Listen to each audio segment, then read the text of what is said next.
Special weather coverage. Stay with us. A comprehensive update is just ahead on WeatherScope. Right now, your local forecast.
Special edition of WeatherScope.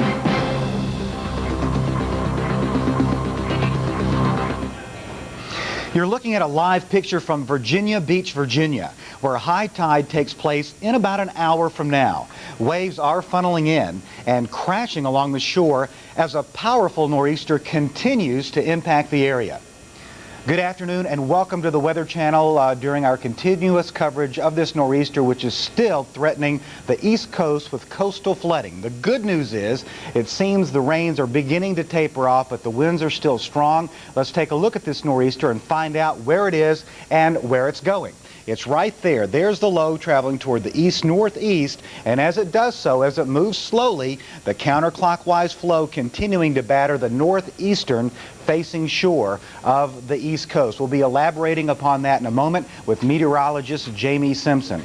All the while, we have two live reports for you coming up.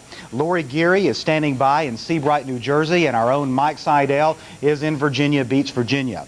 We begin these two reports with Lori Geary in Seabright, New Jersey. How's it going, Lori? Well, Bob, you know, we've switched locations to try to give you a better idea of the serious flooding problems we're experiencing here on the Jersey Shore.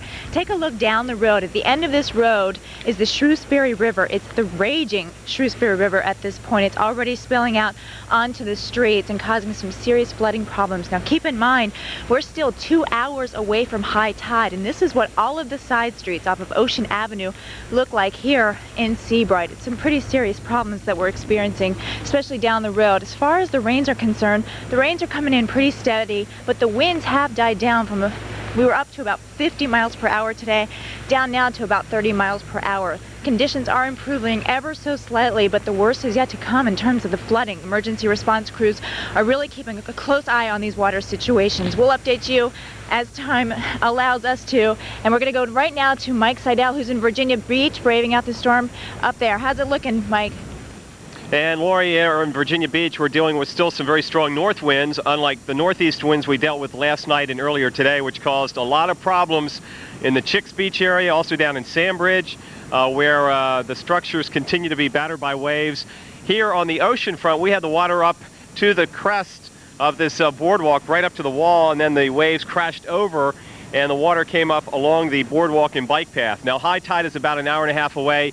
and the thinking has been all day the tide will be about a foot lower, so we shouldn't have a serious problem. But the beach erosion has been significant, and that continues. Take a look from above, the bird's eye view, courtesy of the Weather Channel Mastcam, and this is a shot of the Virginia Beach fishing pier. Look at the surf out on the end coming under the pier, rolling under the pier, and the tops of those waves kind of clipping the bottom of the pier. Now they're not letting anybody go out beyond the shops there that you see in the foreground. And scanning off to the south and east, a very dangerous Atlantic continues today. And it's going to be a couple of days, even beyond, before we get the surf calmed down, because we have another storm this weekend, which may not directly impact you, but the wave action may. In the meantime, we'll be dealing with just a few showers this evening, some light rain and drizzle, and again, the surf will be easing off somewhat.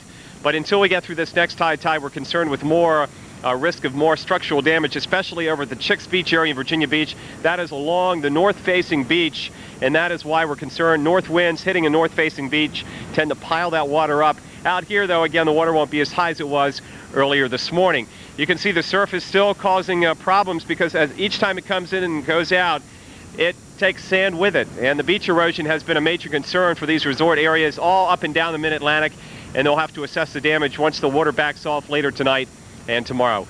In the meantime, we'll keep you posted. We'll be watching the water come up as high tide approaches in about an hour and a half.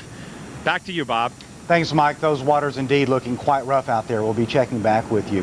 Of course, we have the winds continuing, and it's the slow movement of this nor'easter, which is our concern now.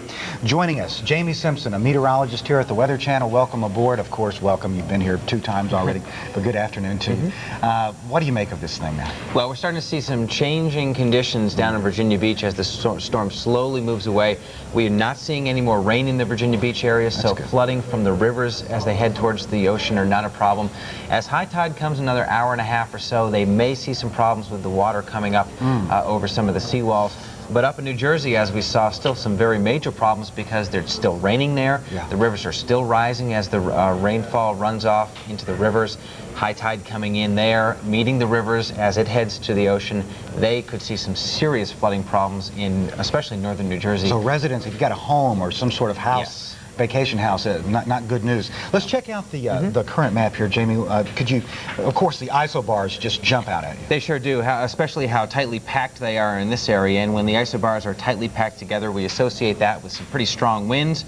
And that's what we do have in this area. This low pressure is elongated out to sea, so we have winds over a very long fetch of the ocean, have an awful lot of water piling up as it head towards the coast, and that's why we're having problems with the coastal erosion as well as the coastal flooding. Okay, the elongated low, how is that affecting the precipitation? Well, we have this long band of precipitation across Long Island, southern New England, back in towards the New York City area. And some of that's freezing rain, isn't it? Some of it is on the northern edge, Hartford up towards Boston or so.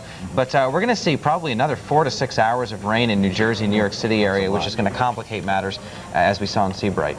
Okay, coastal flood advisory in this area from Watch Hill, Rhode Island, down to Ocracoke Inlet, as well as a heavy surf advisory, and there's also a marine advisory. But Jamie, look at this, Virginia Beach, Virginia, over 7 inches of rain. Yeah, luckily the rain is just about completely over in Virginia Beach, so they won't have to deal with problems from rain anymore, which is great news as that tide comes in. The rivers are not rising still. Enough is enough. Yes. I'm telling you, it's rough going out there.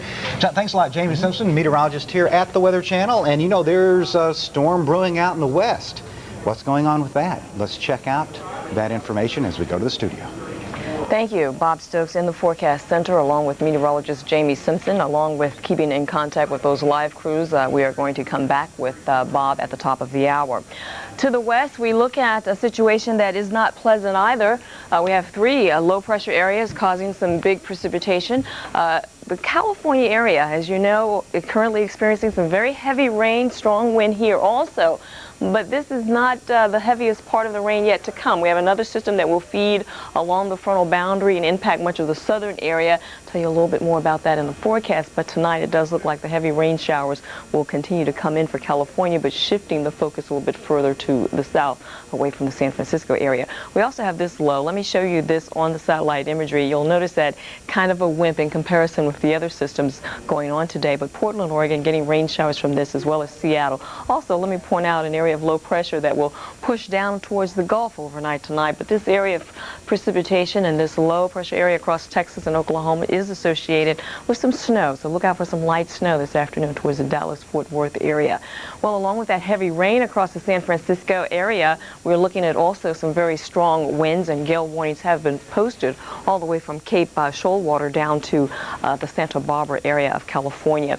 Along all of the California coastal area, we do have heavy surf advisories posted. We're looking at heavy surf between 20 and 25 feet. Again, heavy rain all along the Chico down to the San Francisco Valley. We're talking about heavy rain all along that Interstate 5 across